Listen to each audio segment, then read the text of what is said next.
പിന്നെ നബി തങ്ങൾ പറഞ്ഞു വസനന്തുലക്കും സിയാമ സനന്തുലക്കും ഖിയാമ, ഞാൻ നിങ്ങൾക്ക് പ്രത്യേകമായി റമളാനിലെ നിസ്കാരം സുന്നത്താക്കിയിരിക്കുന്നു.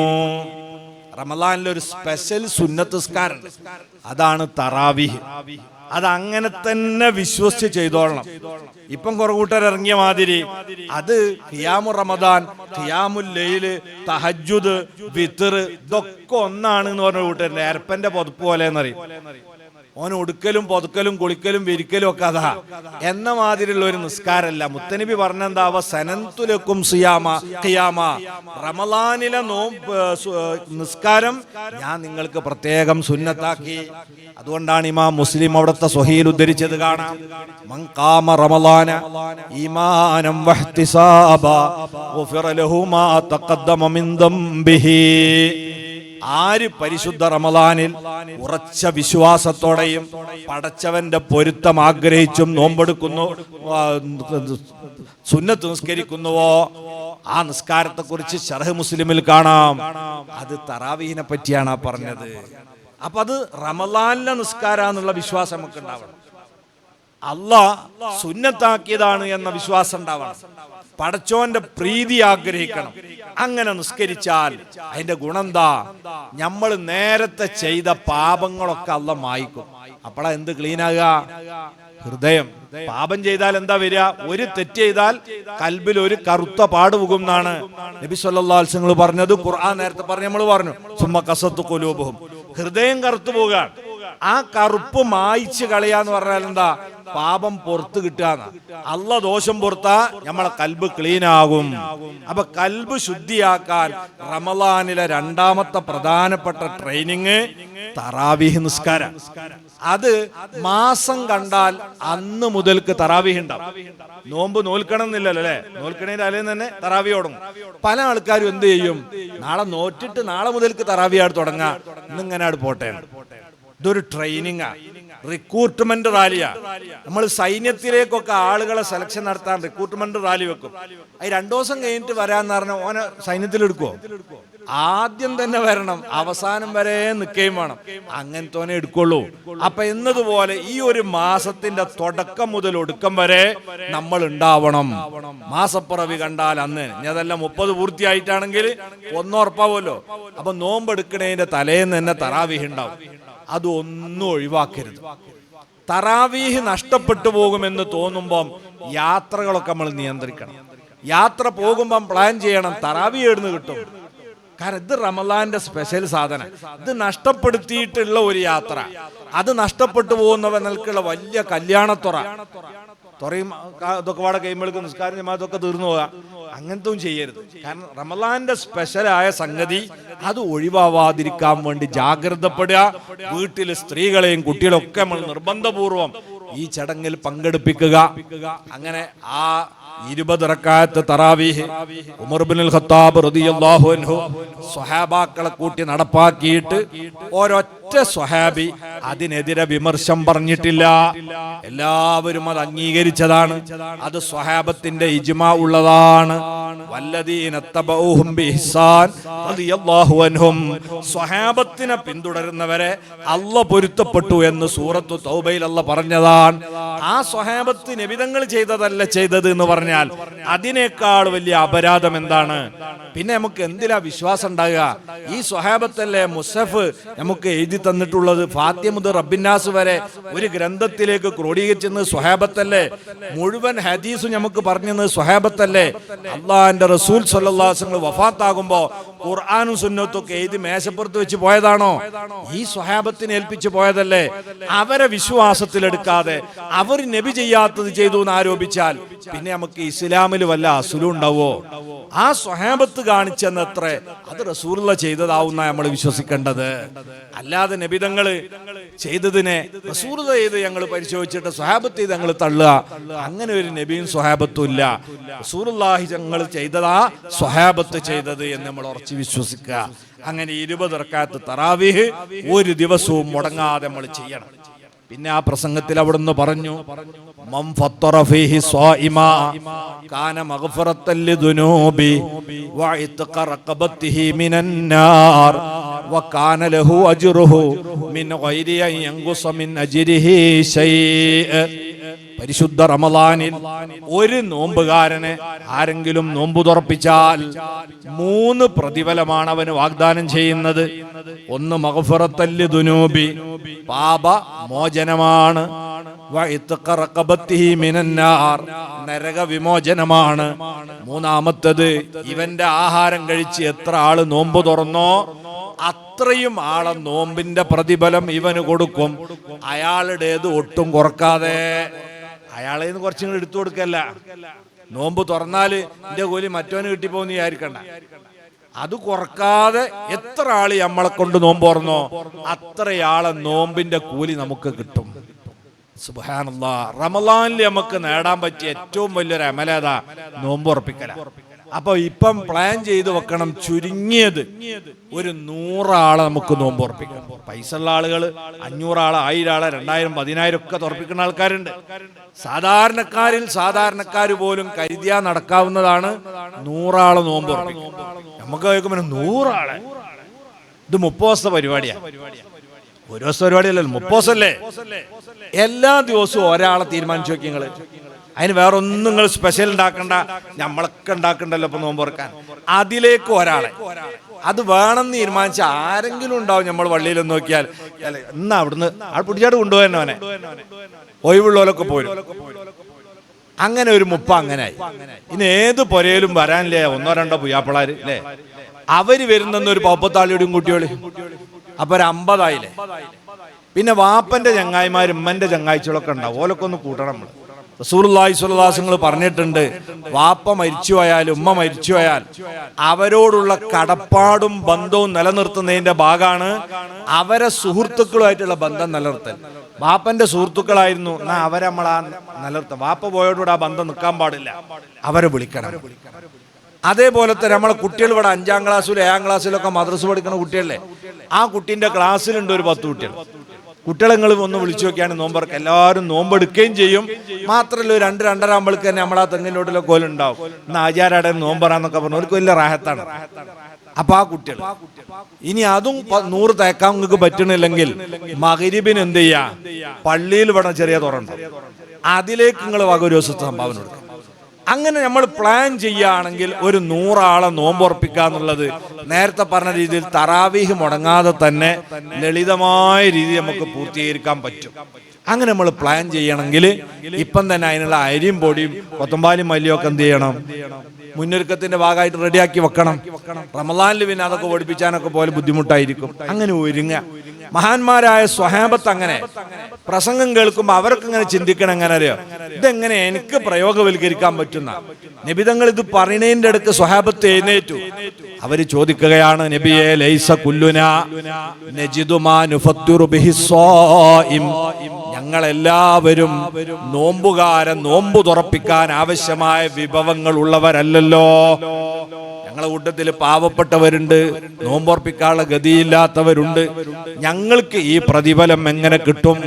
അപ്പോൾ അല്ലാഹുവിന്റെ ഹബീബ് സല്ലല്ലാഹു അലൈഹി വസല്ലമ പറയുകയാണ്, യുഅത്തില്ലാഹു ഹാദ സവാബ മൻ ഫത്തറ സ്വായിമ ബിമുദഖത്തി ലബനിൻ ഔ ശർബത്തിൻ മിൻ മാഇൻ ഔ തംറാ. ഒരു ഇറക്ക് പാല് കൊടുത്തോ, ഒരു മുറുക്ക് വെള്ളം കൊടുത്തോ, ഒരു കാരക്കച്ചുള കൊടുത്തോ ആണ് നോമ്പ് തുറപ്പിക്കുന്നതെങ്കിലും അവർക്കൊക്കെ ഈ പറഞ്ഞ 3 കൂലിയും അള്ളാഹു കൊടുക്കും.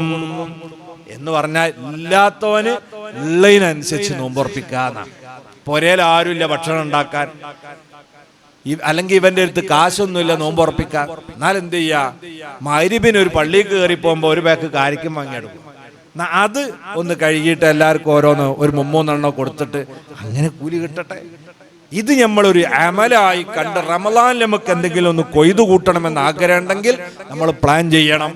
തുടർന്ന് മുത്തുനബി സല്ലല്ലാഹു അലൈഹി വസല്ലമ പറഞ്ഞു, എന്നാൽ ഫമൻ അസ്ബഅ സ്വായിമാ, ആരെങ്കിലും ഒരു നോമ്പുകാരനെ വിശപ്പ് മാറുവോളം ഭക്ഷണം കൊടുത്തു നോമ്പ് തുറപ്പിച്ചാൽ സഖാഹുല്ലാഹു മിൻ ഹൗളി, എന്റെ ഹൗലുൽ കൗസർ അല്ലാഹു അവനെ കുടിപ്പിക്കും.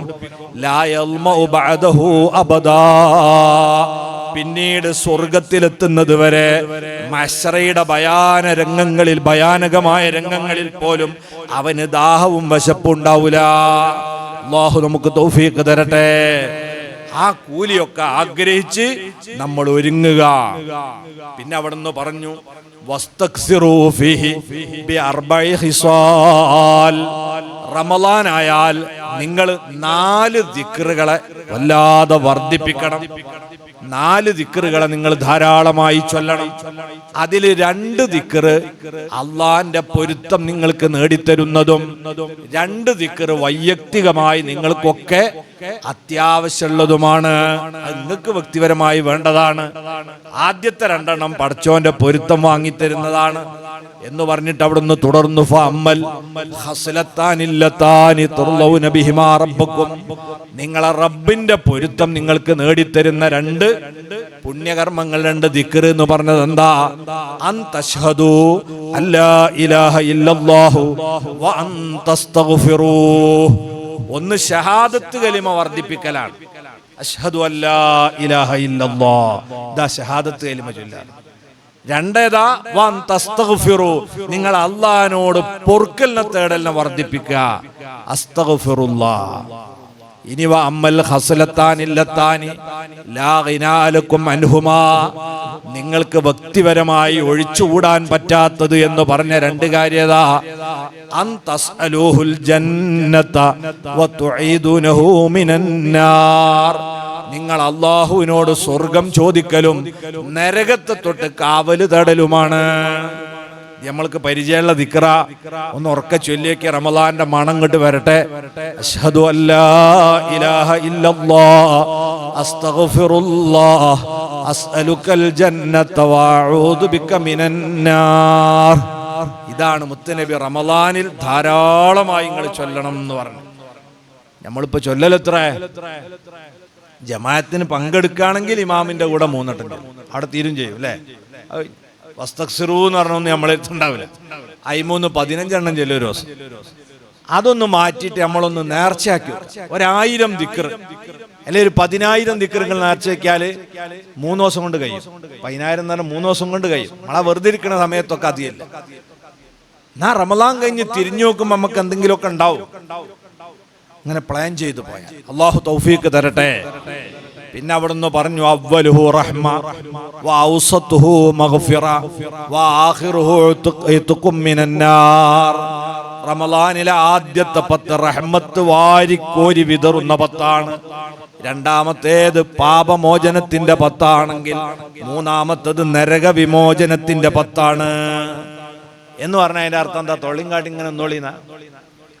പാപമോചനത്തിന്റെ 10 ആണ്, റഹ്മത്തിന്റെ 10 ആണ് എന്ന് അള്ളാഹു പറഞ്ഞാൽ, അല്ലെ നബിതങ്ങൾ പറഞ്ഞാൽ, നിങ്ങൾ അത് ചോദിച്ചോളീന്ന അതിന്റെ അർത്ഥം അല്ലേ? നിങ്ങൾ എന്ത് ചെയ്യണം? റഹ്മത്ത് ചോദിക്കണം. അപ്പൊ ബിദ്അത്തുകാർ പറയാം അങ്ങനെ ചോദിക്കണം എന്ന് ഹദീസിലില്ല. മണ്ടന്മാര് നല്ല എന്താ അതിന് പറയാ. നമ്മളിപ്പോ ഒരു ബോർഡ് വെക്കുക, ഡോക്ടർ അബ്ദുൽ ഗഫൂർ എന്ന് പറഞ്ഞ് ബോർഡ് വെച്ചാൽ അതിന്റെ അർത്ഥം എന്താ?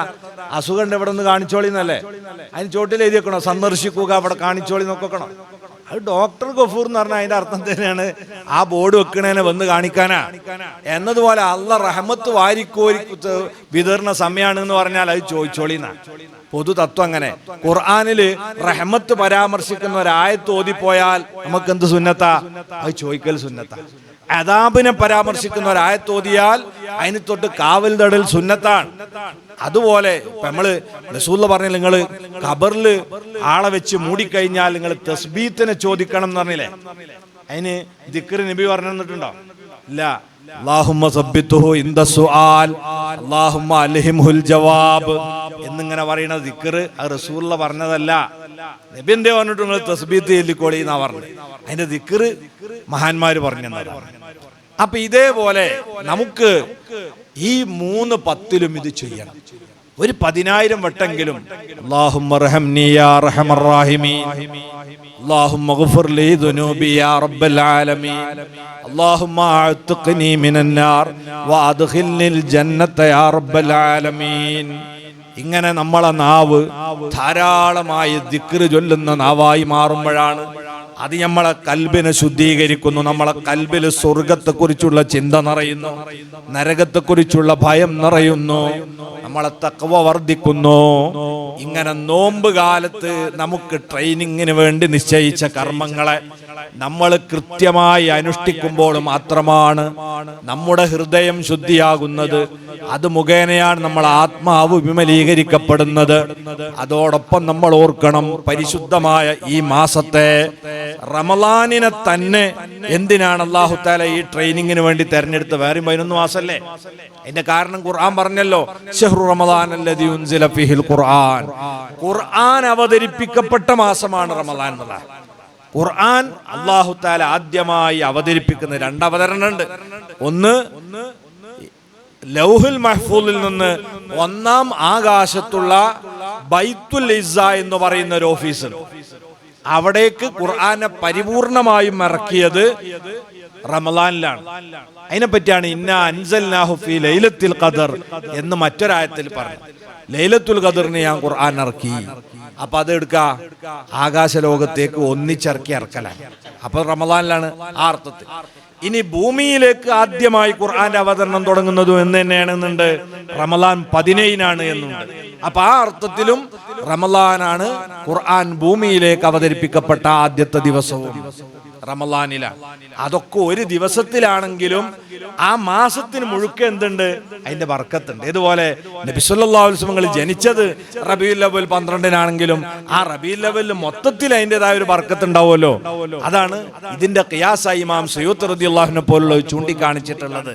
അപ്പൊ നമ്മൾ ആ മാസത്തിന്റെ പ്രത്യേകത പരിഗണിച്ച് എപ്പോഴും നമ്മൾ ഖുർആൻ ഓതുന്നവരാണെങ്കിലും റമളാൻ വിശുദ്ധ ഖുർആനിന്റെ വാർഷിക ആഘോഷവും കൂടിയാണ് എന്ന് തിരിച്ചറിഞ്ഞ് അതുമായുള്ള ബന്ധം നമ്മളൊന്നു കൂടെ വർദ്ധിപ്പിക്കണം. അല്ലാഹുവിന്റെ ഹബീബ് സല്ലല്ലാഹു അലൈഹി വസല്ലം നിങ്ങൾ പറഞ്ഞു, ഖൈറുൽ അമാലി അൽ ഹില്ലു വർരിഹ്ലാ, അമലുകളിൽ വെച്ച് ഏറ്റവും ശ്രേഷ്ഠമായത് യാത്ര നിർത്തുക, യാത്ര തുടരുക. എന്താപ്പാ പറഞ്ഞതെന്ന് നമുക്ക് തിരിഞ്ഞില്ല. നബി തങ്ങൾക്കും മനസ്സിലായി, നിങ്ങൾക്ക് മനസ്സിലായി ഉണ്ടാവില്ല. ഉടനെ അവിടുന്ന് പറഞ്ഞു, ഖുർആൻ ഖത്തം പൂർത്തീകരിക്കുക, ഉടനെ അടുത്ത ഖത്തം തുടങ്ങാൻ എന്ന് പറഞ്ഞാൽ റബ്ബിന്നാസാട്ട് ഓതിക്കഴിഞ്ഞാല് നമ്മൾ വേഗം എന്ത് ചെയ്യരുത്? ഖത്തമിന്റെ ദുആ തുടങ്ങരുത്. ഉടനെ തന്നെ ഫാത്തിഹ തുടങ്ങി അൽബക്രയിൽ ഏതാനും ആയത്തും കൂടി ഓതി വെച്ചിട്ടേ പിന്നെ എന്ത് തുടങ്ങാൻ പാടുള്ളൂ? ഓതി തീർത്ത ഖത്തമിന്റെ ദുആയിലേക്ക് കടക്കാൻ പാടുള്ളൂ. ഖുർആൻ ഓതിയിട്ട് ദ്വാരക്കാരനെ ഭയങ്കര ഇജാബത്ത് പ്രതീക്ഷിക്കുന്നതാണ്. ഇനി ഫാത്തിഹ മാത്രം ഓതി തന്നെ ദ്വാരക്ക വലിയ ഇജാബത്തുള്ള റസൂലുള്ളാഹി പറഞ്ഞത് കാണാം, മൻ ഖറഅൽ ഖുർആന സുമ്മ ദഅ അമ്മന ലിദുആഇഹി 4000 മലക്കിൻ. ആരെങ്കിലും പരിശുദ്ധ ഖുർആൻ ഓതി പിറകെ ദുആ ചെയ്യുകയാണെങ്കിൽ 4000 മലക്കുകൾ ആ ദുആക്ക് ആമീൻ പറയാൻ ഇറങ്ങി വരും. അതുകൊണ്ടാണ് അഹ്ലുസുന്നത്തി വൽ ജമാഅത്തിന്റെ പണ്ഡിതന്മാര് മുഅ്മിനീങ്ങള് എപ്പോ ദുആർക്കാണെങ്കിലും അൽ ഫാത്തിഹ എന്നാണ്. അല്ലെ, നമ്മൾ ഫാത്തിഹയും ഇഖ്ലാസും മുഅവ്വദത്തൈനും ഓതിയിട്ട് ദുആർക്കണം. എന്തിനാ? ആരും ഇല്ലെങ്കിലും 4000 മലക്കൾ അതിന് ആമീൻ പറയാൻ വരും. മലക്കൾ വരുന്നോണ്ട് തന്നെ ചില ആൾക്കാർ അൽ ഫാത്തിഹ നേട്ടാൽ എന്താവും ചെയ്യും? എഴുന്നേറ്റ് പോവുകയും ചെയ്യും. നല്ലതാണ്. ഒരാൾ പോയാലും ചിലപ്പോൾ ഇജാബത്ത് ഉണ്ടാവും. റഹ്മത്തിന്റെ മലക്കൽ ഇറങ്ങണോടത്ത് ഇരിക്കാൻ പറ്റായിട്ടല്ലേ. ഞാൻ വേറൊരു സബബോ അതിന് കാണുന്നില്ല. അൽ ഫാത്തിഹ എന്ന് വിളിക്കുമ്പോൾ എഴുന്നേറ്റ് പോകേണ്ട എന്തൊരാവശ്യമുള്ളത്? ഇനി ഖുർആൻ ഫുള്ളായിട്ട് ഓതിയിട്ടാണെങ്കിലോ ഭയങ്കര ഇജാബത്ത് പ്രതീക്ഷിക്കാവുന്നതാണ്. മഹാനായ ഇബ്നു അബ്ബാസ് റളിയല്ലാഹു അൻഹുമാ, ഇമാം നവവി റളിയല്ലാഹു അൻഹു അദ്കാറിൽ പറയുന്നുണ്ട്, ഖത്മ് പൂർത്തിയായി കഴിഞ്ഞാൽ കുടുംബക്കാരൊക്കെ വിളിച്ചുകൂട്ടി ഭക്ഷണം കൊടുത്ത് അവിടുന്ന് ദ്വാരക്കും, കുടുംബത്തെ കൂട്ടിയിരുത്തിട്ട് ദ്വാരക്കും. അതുപോലെ നമ്മൾ ഖത്തം തീർക്കണമേത്ത് മക്കളൊക്കെ കൂട്ടിയിരുത്തിട്ട് ദ്വാ ചെയ്യണം. ആ ദ്വാ തുടങ്ങുന്നത് എപ്പോഴായിരിക്കണം എന്നാ പറഞ്ഞത്? റബ്ബിന്നാസ് കഴിഞ്ഞ ഉടനെ ആവരുത്, വേഗം അടുത്ത ഖത്തം തുടങ്ങണം. അതിന്റെ താല്പര്യം നമ്മൾ എപ്പോഴും ഖത്ം ഓതുന്നവരായി തന്നെ ഉണ്ടാവണം എന്നാ. പൂർത്തിയാക്കി ഇനി അടക്കട്ടെ എന്ന് പറയുന്ന ഒരു അവസ്ഥ ഉണ്ടാവരുത്. നമ്മൾ അപ്പോൾക്ക് അടുത്ത് തുടങ്ങി പോകണം, തീർന്നപ്പോഴേക്ക് അടുത്ത് തുടങ്ങാം. അതാണ് അൽ ഹില്ലു വർരിഹ്ല, യാത്ര അവസാനിക്കുക ഉടനെ തുടങ്ങുക. അപ്പൊ ഈ റമളാനിൽ ഇൻഷാ അല്ലാഹ് നമ്മൾ എങ്ങനെയാണ് പ്ലാൻ ചെയ്യണത്? 5 ഖത്തം 10 ഖത്തൊക്കെ ഓതണ ആളുകൾ നമ്മളെ കൂട്ടത്തുണ്ടാവാം. അവരോടൊന്നും ഞാനൊന്നും പറയണില്ല, നിങ്ങൾ അത് കൂട്ടാൻ പറ്റുമെന്ന്. എന്നെ പോലത്തെ ആൾക്കാരുണ്ടാവും, നാടോടികൾ. റമളാനിലും ഓട് തന്നെ, ഇങ്ങനെ നാട് മുഴുവൻ ഓടുകയാണ്. അതിന്റെ ഇടക്കും ചെയ്യാൻ പറ്റുന്ന, ചൊല്ലാൻ പറ്റുന്ന ഒരു ചെറിയൊരു പ്ലാൻ. അത് ഇത്ര കാര്യങ്ങൾ, ഒരു 3 ഖത്തമാണ്. ഒന്ന് ഖത്തുമോ? അത്ര വലുപ്പമൊന്നുമില്ല. ഒരു ഖത്ത് എന്ന് പറഞ്ഞാൽ എത്രയാണ് ഞങ്ങൾ വിചാരിച്ചത്? ആകെ 30 ജുസ് ആണ്. ഒരു ജുസ് എന്ന് പറഞ്ഞാൽ 20 പേജാണ്. 20 പേജ് എന്ന് പറഞ്ഞാൽ 10 കഷ്ണം. ഒരു കഷ്ണം ഓതാൻ എത്ര വേണ്ട? നിങ്ങള് 2 മിനിറ്റ്. നിങ്ങളൊന്ന് എടുത്ത് ഓതി നോക്കി. ഒരു ഖത്തും ഓതാൻ 2 മിനിറ്റ് ആവണം. ഇപ്പൊ സൂറത്ത് തബാറക്ക 3 മിനിറ്റ് ആണ്. സാവകാശം ഓതുന്നാക്ക്, സ്പീഡിൽ ഓതുന്നാക്ക് 2.5 മിനിറ്റ്. അത് 2 പേജിന്റെ കൂടുതലുണ്ട്. അത്ര അതിന് വേണ്ടു ആകെ. അപ്പൊ ഒരു ജുസു ഓതാൻ ആകെ എത്ര മിനിറ്റാ വേണ്ടത്? 20 മിനിറ്റ് ആണ് വേണ്ടത്. കുറച്ച് സാവകാശം ഓതാൻ പറ്റുള്ളൂ. അയാൾക്ക് കൂടിയാൽ 25 മിനിറ്റ്, അതിന്റെ അപ്പുറത്തേക്ക് വരൂല. അപ്പൊ നമ്മൾ റമളാൻ പരിശുദ്ധ ഖുർആന്റെ വാർഷികാഘോഷമൊക്കെ നടക്കുന്നതിന്റെ ഭാഗമായതുകൊണ്ട് ഒരു ദിവസം എന്ന് പറഞ്ഞാൽ 24 മണിക്കൂറുണ്ടല്ലോ. ആ 24 മണിക്കൂറിൽ നിന്ന് നമ്മൾ എന്ത് ചെയ്യാം? ഒരു 75 മിനിറ്റ്, 25 ആണെങ്കിൽ നീ 20 ആണ് എടുക്കണമെങ്കിൽ 60 മിനിറ്റ്, ഒരു മണിക്കൂർ, അത് 3 സമയത്താക്കി നമ്മൾ മാറ്റാം. ഞാനൊരു ഉദാഹരണത്തിന് പറയാം. അത്താഴത്തിന് എന്തായാലും നമ്മൾ എഴുന്നേൽക്കുമല്ലോ. അത് കഴിച്ച് നമ്മൾ 2 റക്അത്ത് തഹജ്ജുദൊക്കെ നിസ്കരിച്ച് ബാങ്ക് കൊടുക്കാൻ വേണ്ടി കാത്തിക്കണ ഒരു സമയമുണ്ട്, ഒരു 20 മിനിറ്റ്. അവിടെ ഒരു ജുസ് ഓതുക. പിന്നെ ജമാഅത്തിന് വന്ന് സുബഹി നിസ്കരിച്ച് ഉടനെ കടന്നുറങ്ങരുത്. ഒരു ജുസ് അവിടെ ഓതുക, ഒരു 25 മിനിറ്റ് എടുത്ത്. പിന്നെ ഏതായാലും ലുഹറിന് പള്ളിയിലേക്ക് വരുമല്ലോ, അതൊരു 11-11:30 എത്തിയാൽ ലുഹറിന്റെ മുമ്പായിട്ട് നമുക്ക് എന്ത് ചെയ്യാൻ പറ്റും? ഒരു ജുസ്. ഇങ്ങനെ ടൈം വെച്ച് ടൈം ടേബിൾ ഇല്ലാതെ ഒരിക്കലും ഒരു അമല് നമുക്ക് ചെയ്യാൻ പറ്റൂലേ? ഒരിക്കലും ചെയ്യാൻ പറ്റില്ല. അതുപോലെ ഓതുമ്പോൾ എന്ത് ചെയ്യണം എന്നറിയങ്ങള്, നമ്മൾ ഒരു പരിധി ആദ്യം തന്നെ കാണണം. ഒരു ജുസു ഓതാനാ ഞാൻ ഇരിക്കണമെന്ന് പറഞ്ഞിട്ട് ഇരുന്നാല് അതിന്റെ മുമ്പ് ഒരു മടി നിങ്ങൾക്ക് വരൂല. അതേ സമയത്ത് ഞാൻ കുറച്ച് ഖുർആൻ ഓതട്ടെ എന്ന് നിങ്ങളൊന്ന് പിടിച്ചു നോക്കിയാണ് 3 പേജിന്റെ അപ്പുറത്ത് നിങ്ങൾ പോകാൻ കഴിയില്ല. അപ്പോഴേക്കും കൊട്ടാവിടും, ക്ഷീണം വരും, കാല് നീട്ടിയേക്കും, കിടക്കും, പിന്നെ പൂർത്തിയാക്കാൻ കഴിയില്ല. അപ്പൊ ഒരു തീരുമാനം എടുത്തിട്ട് അതനുസരിച്ച് പോണം. ഇങ്ങനെ നമ്മൾ പോവാണെങ്കിൽ ആദ്യത്തെ 10 പിന്നിടുമ്പോ അൽഹംദുലില്ലാഹ് നമ്മളെ മീസാനിലേക്ക് അതാ രേഖപ്പെടുത്തി വെച്ചു ഒരു ഖത്മ്. രണ്ടാമത്തെ 10 പിന്നിടുമ്പോ 2 ഖത്ം, മൂന്നാമത്തെ 10 പിന്നിടുമ്പോ 3 ഖത്ം. അല്ലാഹു നമുക്ക് തൗഫീഖ് നൽകുമാറാകട്ടെ. എന്നാ നമുക്ക് സന്തോഷിക്ക റമദാൻ കഴിയുമ്പോൾ. അല്ലെങ്കിൽ നമുക്ക് എല്ലാവർക്കും കൂടി ഇങ്ങനെ പള്ളിന്റെ പുറത്തേ കൊലായിൽ ഇരുന്നിട്ട് പോരെ, എത്ര പെട്ടെന്നാലേ പോയത്, വന്ന മാതിരിയായിട്ട് പോയി. എന്താ ഇപ്പം കൂടിയേ? അമലല്ല 2 കിലോ അത് കൂടി. അങ്ങനെ അത്തായും മുത്തായും കിത്തായും കഴിച്ചാൽ അതിന്റെ പേരിൽ 2 കിലോ തൂക്കം കൂടിയത് വെച്ച് അമലൊന്നും കൂടിയില്ല എന്ന് പറയുന്ന അവസ്ഥ ഉണ്ടാകാതിരിക്കാനാണ് നബി സല്ലല്ലാഹു അലൈഹി വസല്ലം തങ്ങൾ അന്ന് ആ മുന്നൊരുക്ക പ്രസംഗം നടത്തിയത്. അപ്പൊ നല്ല പ്ലാനിങ്ങോടെ മുന്നൊരുക്കത്തോടെ നമ്മൾ പോവുകയാണ്. അല്ലാഹു സുബ്ഹാനഹു വ തആല തന്നെ ഈ മാസത്തിന് വേണ്ടിയുള്ള മുന്നൊരുക്കം എപ്പം തുടങ്ങിയിട്ടുണ്ട് അറിയോ? റസൂലുള്ളാഹി സ്വല്ലല്ലാഹു അലൈഹി വസല്ലം നിങ്ങൾ പറയുന്നുണ്ട്, കൊല്ലത്തിന്റെ തുടക്കം മുതൽ. ഇവിടെ കൊല്ലത്തിന്റെ തുടക്കം എന്ന് പറഞ്ഞാൽ റമളാനാട് കഴിഞ്ഞ് ശവ്വാൽ 1 മുതൽ കഥാ സ്വർഗം അലങ്കരിക്കാൻ തുടങ്ങുകയാണ്. എന്തിനു വേണ്ടി? അടുത്ത റമളാനെ വരവേൽക്കാൻ.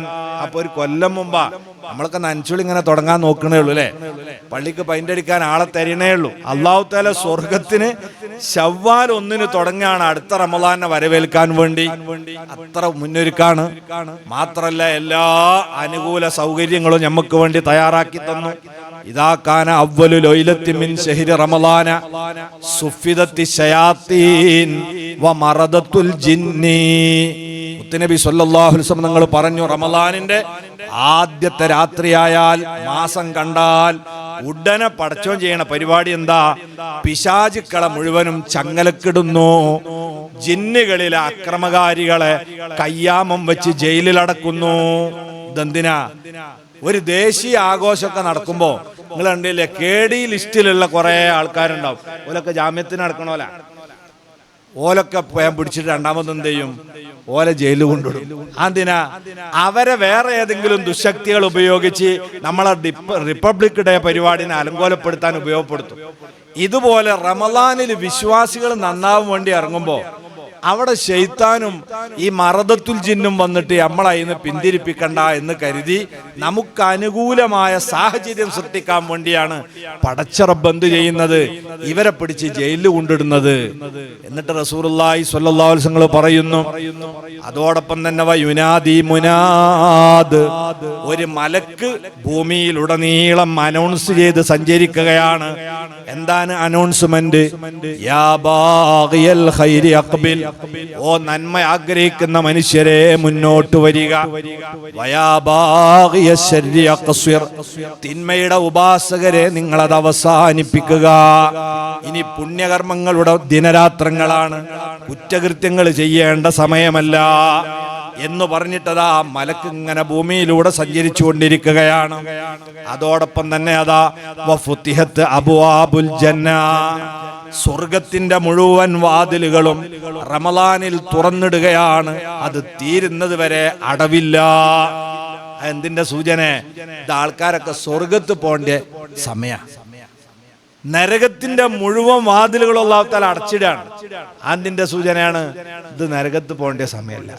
അതുകൊണ്ട് നരകത്തിന്റെ വാതിലൊക്കെ അടച്ച് സ്വർഗത്തിന്റെ തുറന്ന് അനൗൺസ് ചെയ്യാൻ ആളെ ഏൽപ്പിച്ച് ശല്യം ഉണ്ടാക്കണമല്ലോ പിടിച്ച് ജയിലിലടച്ച്, എന്നിട്ടും നമ്മൾ നന്നാൻ ഒരുക്കല്ലെങ്കിൽ പിന്നെ നമുക്ക് നന്നാൻ കഴിയില്ല. അല്ലാഹു തആല നമുക്ക് സൗഭാഗ്യം തരട്ടെ. ഈ അനുകൂല സാഹചര്യം ഉപയോഗപ്പെടുത്താൻ മനസ്സുകൊണ്ട് നമ്മൾ തീരുമാനമെടുക്കണം. മഹാനായ മുഹിയുദ്ദീൻ ശൈഖ് റളിയല്ലാഹുവിന്റെ ബറക്കത്ത് കൊണ്ട് അല്ലാഹു നമുക്ക് തൗഫീഖ് തരട്ടെ. അല്ലാഹു സുബ്ഹാനഹു വ തആല നോമ്പുകാരന് കൊടുക്കുന്ന പ്രതിഫലം എന്താണ്? പണ്ഡിതന്മാർക്കിടയിൽ ചർച്ചയുണ്ട്.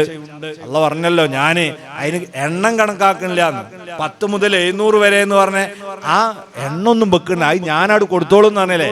എന്നാലും നമുക്ക് ഊഹിക്കാല എന്തായിക്കുപ്പത് അല്ലേ, എന്തായിക്കുപ്പ അല്ലാഹു കൊടുക്കണത്.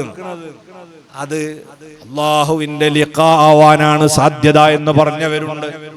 പടച്ച റബ്ബിനെ കാണുക എന്നതിനേക്കാൾ വലിയ ഒരു സന്തോഷം വേറെയില്ല. പക്ഷെ അതിന് ആദ്യം എവിടെ എത്തണം? സ്വർഗത്തിലെത്തണം. സ്വർഗത്തിലെത്തിയവർക്കേ പടച്ചോനെ കാണാനുള്ള ഭാഗ്യം ഉണ്ടാവുള്ളൂ. അതുകൊണ്ട് സ്വർഗം കിട്ടുകയും പടച്ചോനെ കാണുകയും ചെയ്യുക, നരകത്തിൽ കടക്കാതിരിക്കുക. ഇതാണ് നോമ്പ് കൊണ്ടുള്ള വലിയ പ്രതിഫലം. അസ്സൗമു ജുന്നത്തും മിനന്നാർ, നോമ്പ് എന്ന് പറയുന്നത് നരകത്തിന്റെ മുമ്പിൽ ഒരു പരിചയാണ്. അങ്ങോട്ട് നമ്മൾ പോകൂല. നരകത്ത് പോകാതെ സ്വർഗത്തിലെത്തണം. മുഅ്മിനീങ്ങളെല്ലാരും ഒന്നാം കെട്ട് തന്നെ സ്വർഗത്തിലെത്തിക്കൊള്ളുന്നില്ല. ഈമാനുണ്ട്, പക്ഷേ നന്മയുടെ തുലാസ് അത് തിന്മയേക്കാൾ ഭാരം കൂടിയില്ല. തിന്മക്കാണ് മുൻതൂക്കെങ്കിൽ എവിടെ പോണ്ടി വരും? നരകത്ത് പോണ്ടി വരും. നമ്മളിപ്പം വിചാരിക്കും അത് സാരല്ല, അവിടെ പോയാലും പിന്നെ സ്വർഗത്തിലെത്തുമല്ലോ എന്ന്. അത് നരകം താൻ തിരിയാത്തോണ്ടാണ്. ഒരു സെക്കൻഡ് പോലും നരകത്തിന്റെ ശിക്ഷ അനുഭവിക്കാൻ നമുക്ക് തോക്കത്തില്ല. അതേ സമയത്ത് സ്വർഗം എന്ന് പറയുന്നത് അത് വല്ലാത്ത സന്തോഷമുള്ള സ്ഥലമാണ്. ദുനിയാവിലൊരു മനുഷ്യന്റെ മനസ്സിന്റെ എല്ലാ ആഗ്രഹങ്ങളും സാധിപ്പിച്ചു കിട്ടുന്ന ലോകമാണ് സ്വർഗം. ഇദാ ദഖല അഹ്ലുൽ ജന്നത്തിൽ ജന്നത യുനാദി മുനാദ്, സ്വർഗവാസികൾ സ്വർഗത്തിലേക്ക് പ്രവേശിച്ചു കഴിഞ്ഞാൽ അവിടുന്ന് ആ മലക്കിന്റെ അനൗൺസ്മെന്റ് കേൾക്കുന്നു. എന്താണ് ആദ്യം തന്നെ മലക്ക് വിളിച്ചു പറയുന്നത്? ഓ സ്വർഗവാസികളെ, ഇന്നലക്കും മൻ തഹയൗ വലാ തമൂതു അബദാ, ഇന്നു മുതൽ നിങ്ങൾക്ക് എല്ലാവർക്കും ഇനി ജീവിതമാണ്, ഇനി മരണമില്ലട്ടോ. സുബ്ഹാന ജല്ല ജലാലു. ആ ഒരു സന്തോഷ വാർത്ത കിട്ടിയാൽ അതിനേക്കാൾ വലിയ സന്തോഷം എന്താ? സ്വർഗം എന്ന് പറഞ്ഞ എല്ലാ നന്മകളും നിറഞ്ഞ സ്ഥലം. നമ്മളെ കണ്ണിലോ നമ്മളെ കാതിലോ നമ്മളെ മനസ്സിലോ ഇന്ന് വരെ കാണുക കേൾക്കുക ഉദിക്കുക ചെയ്യാത്ത അലങ്കാരങ്ങളും സൗകര്യങ്ങളും. അവിടെ എത്തിയാൽ ഇനി നിങ്ങൾ മരണമില്ല, ഞങ്ങൾ കാലകാലം ഇവിടെ നാട് കേട്ടാൽ ആ സന്തോഷത്തെക്കാൾ വേറെ വലിയ സന്തോഷമല്ല. അത് കേട്ട് തുള്ളിച്ചാടുമ്പോഴാണ് പിന്നെ വിളിച്ചു പറയുന്നത് വൈന്നലക്കും അന്തശിബ്ബു വലാ തഹ്റമു അബദാ, ഇനി നിങ്ങളെല്ലാരും യുവാക്കളാണ്, നിങ്ങളെ വാർദ്ധക്യം പിടികൂടൂല. പിന്നെ കേൾക്കുന്നു വൈന്നലക്കും അന്തസിഹു വലാ തസ്ഖമു അബദാ, ഇനി മുതൽ നിങ്ങളെല്ലാം ആരോഗ്യമുള്ളവരാണ്, നിങ്ങൾക്ക് രോഗമുണ്ടാകൂല. പിന്നെ പറയുന്നു നിങ്ങൾക്ക് കാലാകാലം സുഭിക്ഷമായി ഭക്ഷണം കഴിക്കാം, എല്ലാ മനസ്സിന്റെ മോഹങ്ങളും ഇവിടെ പൂവണിയും, ഒന്നിനും ഒരു മുട്ടും നിങ്ങൾക്കുണ്ടാകൂല. മനുഷ്യന്റെ മനസ്സാഗ്രഹിക്കുന്ന 4 മോഹങ്ങളും സാക്ഷാത്കരിക്കപ്പെടുന്ന സ്ഥലം, അതാണ് അല്ലാഹുവിന്റെ സ്വർഗം. ആ സ്വർഗത്തിലേക്ക് നമുക്ക് എത്തിച്ചേരാൻ അതിലേക്ക് ആളുകളെ റിക്രൂട്ട് ചെയ്യുന്ന ദിനരാത്രങ്ങളാണ് നമ്മുടെ മുമ്പിൽ വരാൻ പോകുന്നത്. അതിനുവേണ്ടി മനസ്സുകൊണ്ട് നമ്മൾ ഒരുങ്ങുക, അള്ളാഹുവിനോട് ദുആ ചെയ്യുക. അള്ളാഹു നമുക്ക് ആഫിയത്തും ഹിമ്മത്തും ഈമാനിക മനക്കരുത്തും വർദ്ധിപ്പിച്ചു തരുമാറാകട്ടെ എന്ന് മാത്രം ദുആ ചെയ്ത് അവസാനിപ്പിക്കുകയാണ്.